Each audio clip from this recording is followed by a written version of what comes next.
semuanya, perkenalkan saya Christian Sevanya Mala. Saya adalah mahasiswa Fakultas Psikologi Universitas Boswa Makassar, angkatan tahun 2019, kelas C. Kembali lagi dengan saya di video yang keempat saya pada hari ini. Di video ini saya akan membahas mengenai adaptasi, modifikasi, dan konstruksi alat ukur psikologi. Ada 3 poin yang akan kita bahas secara ringkas, yakni adaptasi, yang kedua adalah modifikasi, yang ketiga adalah konstruksi alat tes dari psikologi. Ketiga proses ini tentu sangat penting terjadi pada suatu alat ukur psikologi. Sebagaimana kita tahu bahwa alat ukur psikologi itu dibuat bahkan dilahirkan dari negara luar. Oleh sebab itu, proses adaptasi, modifikasi, bahkan konstruksi dari alat tes psikologi itu sendiri sangat penting dilakukan di Indonesia. Nah, secara umum dapat dikatakan adaptasi pada skala itu adalah proses penerjemahan dari bahasa asing menuju ke bahasa Indonesia. Namun secara kompleks dapat kita katakan adalah adaptasi lintas budaya. Mengapa demikian? Karena proses adaptasi sebenarnya bukan hanya proses soal menerjemahkan dari bahasa satu ke bahasa yang lainnya, atau dari bahasa tempat skala itu lahir ke tempat yang akan digunakannya. Namun lebih daripada itu, kita harus melakukan adaptasi mengenai budaya.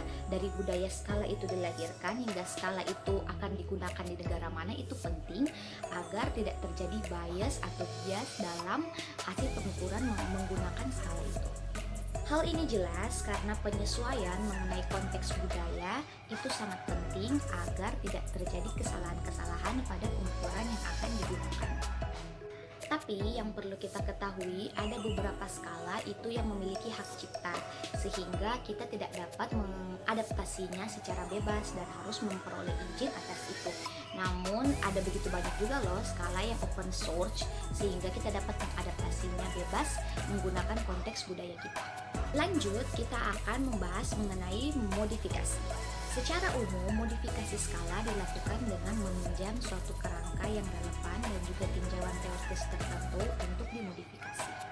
Nah, berbeda dengan adaptasi tadi, modifikasi tidak perlu memperoleh izin dari pemilik skala itu sendiri, sehingga sang peneliti yang hendak menggunakan alat ukur ini atau skala ini silahkan untuk menambah beberapa item kalaupun memang skala itu kurang menggambarkan mengenai apa yang hendak diukur, dan juga bisa mengurangi beberapa item yang kiranya item-item tersebut mungkin kurang relevan dengan tujuan penelitian yang hendak dicapai. Pada proses modifikasi ini, kita lebih kepada proses menyesuaikan dengan kebutuhan tujuan dari penelitian yang akan kita lakukan. Tapi perlu diingat bahwa skala atau alat ukur yang sudah mengalami modifikasi harus diuji validitasnya kembali, karena bisa dikatakan kita membuat suatu alat ukur yang baru ya, sekalipun dengan kerangka teoritis yang sama. Namun harus kembali diuji validitasnya agar apakah skala ini dapat mengukur fungsinya dengan baik atau tidak. Lanjut, kita akan membahas bagian yang ketiga, yakni konstruksi. Nah, mendengar kata konstruksi, kalau saya lebih kepada proses membangun kembali. Dan dalam hal ini, konstruksi itu mencakup segala aspek dalam pembuatan skala atau alat ukur, mulai dari menentukan teori dan juga menentukan item-item serta menguji kerangka psikometris yang digunakan pada alat ukur atau skala itu. Kapan sih konstruksi itu harus kita lakukan?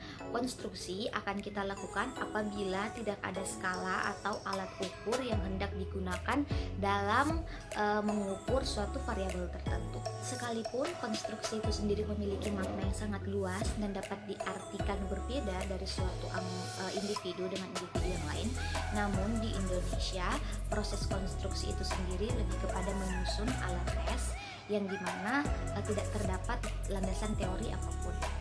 Jadi kalau kita bandingkan dengan modifikasi tadi, kalau modifikasi tadi kita memiliki landasan teoritis, sedangkan kalau konstruksi ini tidak. Untuk penelitian konstruksi dilakukan oleh Anggoro dan Diosuro pada tahun 2010 dengan mengkonstruksi skala kebahagiaan dengan perspektif indigenous. Proses konstruksi pada penelitian mereka dimulai dengan menemukan konteks kebahagiaan menurut orang Indonesia itu sendiri, karena perlu kita ketahui bahwa pengertian kebahagiaan menurut setiap orang saja itu berbeda-beda, sehingga mereka memerlukan untuk mengetahui konteks kebahagiaan dari orang Indonesia itu seperti apa. Setelah itu mereka mengangkat item dari tema-tema yang sudah ditentukan dan juga membentuk skalanya. Baiklah, itu dia video saya mengenai adaptasi, modifikasi, dan juga konstruksi alat ukur psikologi. Semoga video ini bermanfaat, and thank you for watching. See you on the next video. Bye bye.